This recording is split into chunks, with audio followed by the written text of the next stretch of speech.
So mga beshies, so welcome na naman dito sa ating utang serye at sa video nga na ito ay susubukan ko ng umutang dito sa Happy Cash, Easy and Happy Loan nga daw at titignan natin kung okay nga ba utangan kasi ang pambungad nga nila ay 25,000 pesos nga daw yung pwedeng mautang at mababa daw yung interest rate pero bago nga itong mga beshies, kailangan daw natin itong ipayagan para sa gusto nitong i-access nga sa ating cellphone.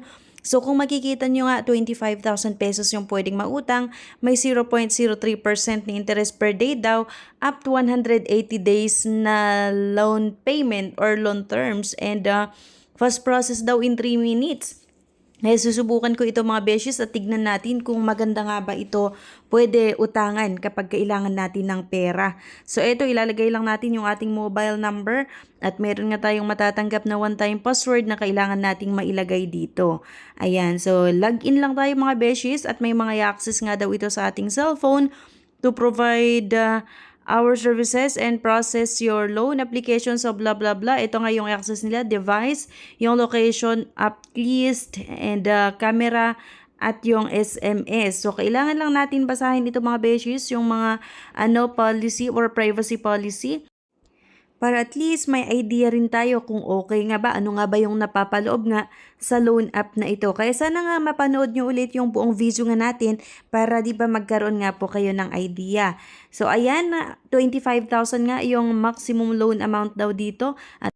At kagaya nung sabi ko kanina, 0.2% per day nga lang daw yung interest, 180 days daw yung payment terms. And allow HappyCash to access this device approximate location while using the app and merong information security. Kailangan nyo lang ulit basahin ito mga beshies. At ito na nga, kailangan nating sagutan itong personal information para nga tayo ay makautang dito.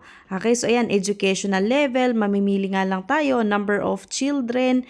Ayan, at saan nga ba tayo nakatira? Kailangan lang natin ilagay dito yung exact address nga natin mga beshies. And gusto ko lang din pala mga beshies na sabihin hindi po ako binayaran ng loan app na ito para ipakita sa inyo. Bali, trinatry ko lang para magawan nga natin ng ating honest review at mabigyan ko din kayo ng babala kung okay nga ba na utangan or hindi.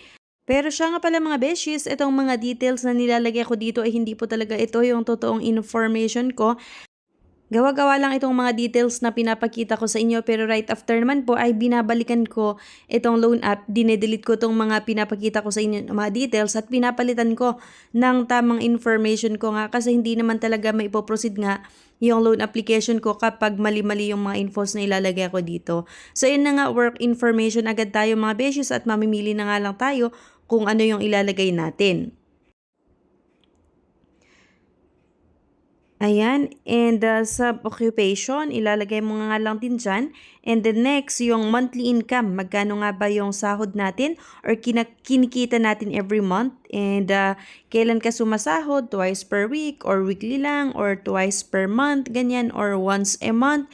Ilalagay nga lang din natin yung date kung kailan tayo sumasahod. Next nga lang natin, at contact infos agad-agad, lalagay lang natin dito yung mga personal references, yung yung relationship, yung contact number, kagaya nga nitong nakikita nyo sa screen.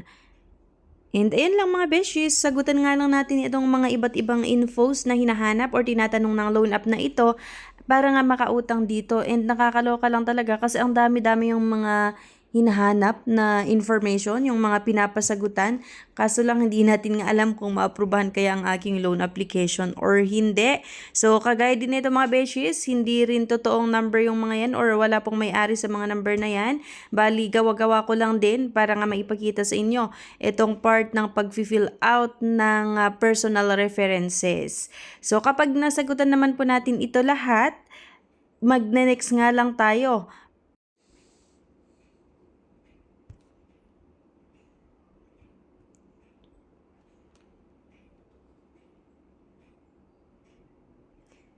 Yan. So, after nun mga beshies, dito nga tayo sa identification information. So, ito yung mga ID na tinatanggap. Pwede yung PRC, SSS, yung UMID, Postal ID, at Passport ID. Yan nga po yung recommended. Pero meron pa namang ibang option. Itong other ID type. Marami din. Yung, like yung driver's license, national ID, pag-ibig, TIN ID, yung voters, at PhilHealth ID. Pero ito nga, UMID ID yung available sa akin. Kaya ito yung gagamitin ko.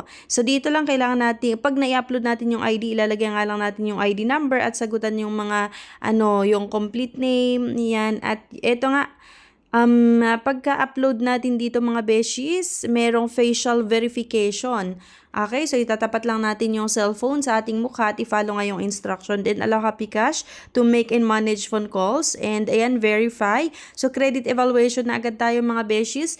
Kaya lang naloka ako dito mga beshies kasi ilang minuto na yung inantay ko at hindi pa rin nagpa-process itong loan application ko. Laging review or in process yung status ng aking loan application. At ilang beses ko na rin binalikan itong app pero ganito pa rin talaga yung lumalabas na status nga ng aking loan application and nakakasawa na mag-antay. Kaya mga beses kung ayaw nyong magsayang ng oras tapos wala din palang mangyari sa inyong pag-a-apply, abay please lang huwag nyo na munang subukan itong loan app na ito. And nung chinek ko din kasi yung app nito, walang matino na mga comment or walang matino na reviews doon sa app nila. Kaya I conclude na talagang hindi ito maganda utangan at same lang din sa ibang mga loan app na kung hindi mataas ang interest and processing fees ay isang loan app na paasa na naman na hindi rin pala nag-approve or mabagal yung pag-process ng loan application. Pero di ba nung sa una or yung pambungad ng loan app na ito ay hanggang 3 minutes nga lang daw maaprubahan nga yung loan application natin. Pero kita nyo naman ilang minuto na yung nakalipas at halos isang oras na nag-stop na nga ako tapos binalikan ko at ganito pa rin yung nakikita ko nga na in process or ganyan credit evaluation.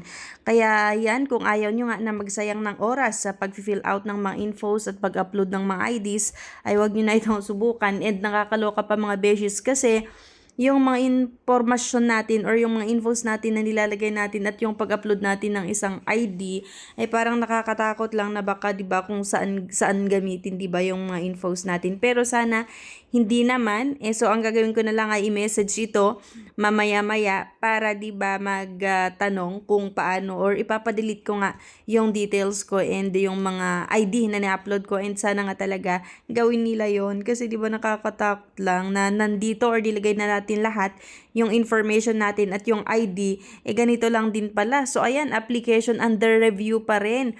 So ilang beses ko na nga binalikan ito pero ganito pa rin yung lumalabas. Kasi kaya isang pautangan na naman na hindi po maganda utangan.